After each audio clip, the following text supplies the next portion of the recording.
Hey, what's up, guys? I am leaving the gym. I just got done with a little workout. I ran about 3 miles and did some weights and stuff like that. Not totally done. I'm thinking Alicia might want to run when she gets home tonight. So I saved a little energy for her. You know, I'm saving all my running for you. So I saved a little energy in case she wants to do a few more miles. We're getting ready for a half marathon, and you cannot train for a half marathon by running 3 miles in a day. So I should have actually run maybe 6 or 8 or some number like that. But running bores me. I get bored after a while, and I want to stop running. So anyway, so check it out. So I was, in order to occupy my mind, to keep me from getting bored while I was on the treadmill, I was watching The Twilight Zone, Jordan Peele's new show. It's on CBS All Access, and which is yet another one of the many millions of streaming services that you can that you're able to sign up for. Let me tell you, Jordan Peele has earned my respect. You know, I already saw Us. I saw Get Out, and I like those two movies. I liked Us more than I liked Get Out, but they weren't. Both of them were cinematically solid, and I went to see Jordan's movies because I'd seen him on the internet, and I'd seen his really good, well-produced videos on his YouTube channel. And like he did one called what was it, Negro Town, which I thought was really hilarious and well done, but also just culturally relevant and interesting. So anyway, so I've been following Jordan since all of that, and I'm gonna tell you, I think Jordan Peele might be my favorite black filmmaker in Hollywood. You know, I all due respect, Ryan Coogler, I mean, masterpiece on Black Panther, God bless him for that. Spike Lee is always Spike Lee. You know, you have a few others in there that are really good, but Jordan Peele, that guy knows how. I mean, he's good. The guy is good. So I was watching an episode of The Twilight Zone, which might have been one of the most interesting, probably the most interesting TV sci-fi episodes I've ever seen. I've been a big sci-fi fan, and what I've always kind of wanted to see at some point was sci-fi that was culturally relevant to black people, you know. And so there was an episode, I think Sanaa Lathan was in it, and it had a mother taking her son off to college, and she had this camcorder. If you know the Twilight Zone is all about, you know, these mysterious things, parallel universes and stuff like that. Stuff that I'm really into because I'm a mathematician, and you know, we're into like relativity and, you know, and the universe and all that. So anyway, so in this episode, she has this magical camcorder, and every time she hits rewind, the time itself goes backward, you know. And so she's driving, and this cop pulls her and her son over and harasses them, and then something goes wrong, and the cop's about to kill her son, so she hits the rewind button by accident, and she goes backward before that moment. And then she decides to take a different route to school, and the same cop, he just pulls her over in a different scenario. So it's like every single pathway, every single time, every single thing that she did, the cop was always there. And anyway, I'm not going to spoil it. I like to, you know, I really would love to talk to you guys about it after you've seen it. But you know, the way but the thing is that it has a natural ending, like a sci-fi, you know, show's going to have.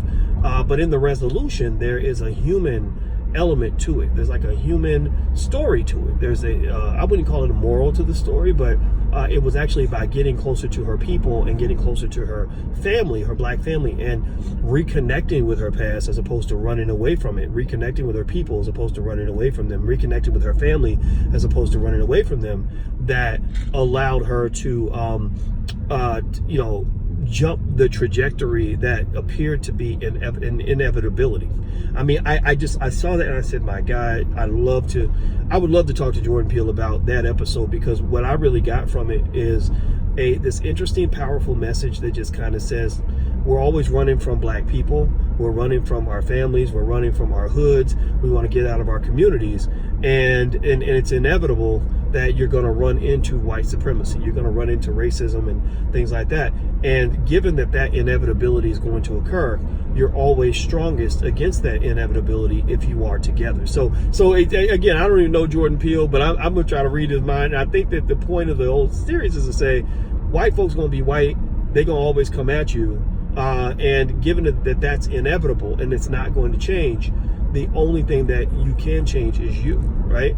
And I thought that, I mean, I said, man, wow. I mean, it was well done, excellent actors, of course, just really good. And so I just want to give props to my boy and just say, you know, I gave a good review on the movie Us, and I don't really know. I mean, I've got a few 100,000 subscribers, but it ain't millions of people. But, you know, I got a few black people that give a damn what I have to say. And I'll say that I got to give it up to Jordan Peele. In fact, I give it up to the whole generation of new black filmmakers, the Jordan Peeles, you got Ryan Coogler, who did the Black Panther, but then those who aren't aren't accepted into white institutions either, you know, because, you know, Hollywood's a weird place. It's a really fucked up place, to be honest with you. So not all of us are going to have a space in Hollywood. So you've got these great black filmmakers outside of Hollywood. You got your Mark Harris's and who else? Tariq Nasheed is doing a great job with Hidden Colors. Raheem Shabazz and there's a few other. Dorian Chandler out of New York, who did Resurrecting Black Wall Street. Just all these really great black filmmakers, and I think that we should support them when we can. So I felt compelled to let you guys know that I highly suggest watching The Twilight Zone if you're a fan of that type of stuff. The Twilight Zone fits into some of you may be into those other shows. A good white show actually is called what's that shit? Black Mirror.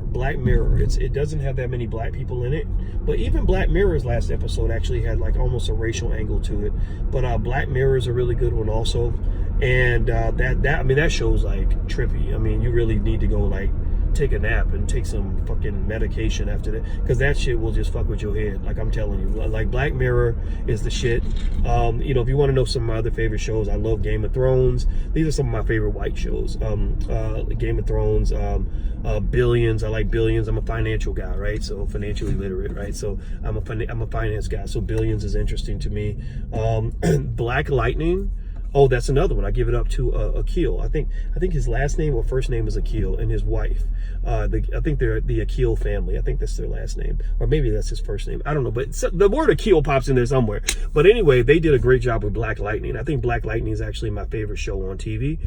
It's very well done. You know, very culturally relevant. It's just like real good black TV. You know, so you know, hopefully at some point we'll have our own Black Hollywood where we're making our own stuff, and it's not the bullshit. You know, it's not more Tyler Perry. I like Tyler Perry as a person. I met him as a person. I like him, but you know, I don't think that trash is good for us from a cerebral standpoint. Oprah is, I'm canceling Oprah after that Michael Jackson nonsense. I think that she had no business going and digging up Michael Jackson's dead body on behalf of white folks. I thought that was tacky. But you've got some black folks out here that are really doing the damn thing, and I give them mad props. You know, they're trying to be relevant, trying to be connected to the culture, and at the same time, they're out here doing great things. So I think it's a great reflection on how far we've come as a community in this particular decade. In this decade, black people have advanced quite a bit. And I can only imagine how great the next decade can be if we learn to stick together, if we're strategic, and also if we really embrace financial intelligence, so that we know how to take this newfound wealth and these, new opportunities that we're creating, some of which we're being given, some of which we're creating. Either way, these new opportunities, and take those resources and invest them in new businesses, invest them in purchasing real estate, like in the Nipsey Hussle tradition, and invest them in, investing in stocks and bonds. You guys have heard me talk about stock market investing, stuff like that a lot. Even stuff like cryptocurrency. I've made money on my crypto portfolio lately. I just own it. It's just sitting there. But I'm just big on investing. So I think that if we embrace economic intelligence, embrace investing, and then maintain cultural relevance and keep our value system intact in terms of knowing where our strength is, knowing that our strength is comes from being together as opposed to being dispersed. I think that we're going to have a powerful black community in about 20 or 30 years. It's going to be a pocket of black people, maybe 20% of the population that's really going to be doing the damn thing. Black owned, black power, black everything, black excellence, top of the pile. And that's the generation that I'm looking forward to, maybe by the year 2050 or something like that. So that's it. I'm about to go. Don't forget that tomorrow on the 12th of April, if you're watching this video on the 11th, we're doing a 70% off discount on our Black Money 101 program, the blackmoney101.com. That program is an introduction to the power of money. We teach you how to build your own Black family bank, how to develop a long-term economic and educational empowerment plan for your child, how to make sure your child's a millionaire. We teach you how to I think it was 7 tips for being financially literate in 10 minutes or less, how to start your own business, how to invest in the stock market, just all kinds of stuff that'll kind of get you started on your wealth building journey. So be ready for that. Once it happens, I'll make the announcement in the morning and put something up on the community page on the YouTube channel so you guys can check it out, or on the Instagram. I'll put it up there too. So I'm out of here, guys. So have a good day. And once again, Jordan Peele. Oh, don't forget to subscribe and hit the thumbs up button. Please hit the thumbs up button and the subscribe button before you go. Make your comments down below. Let me know what you think, and make suggestions. So you feel free to make suggestions on topics that you think I should address on my channel. I know sometimes I can be a bit of an asshole, and I can't apologize for that, because that's just who Boyce is. You know, he does his best, and he's a good man, but sometimes he's just an ass. Sometimes I won't even like him, but I will pay attention, and I love you. I may not always like me, but I always love you, and I appreciate you guys, and I want you to know that. I mean that from the bottom of my heart. So take care, guys. I'll see you soon. Talk to you later. Peace.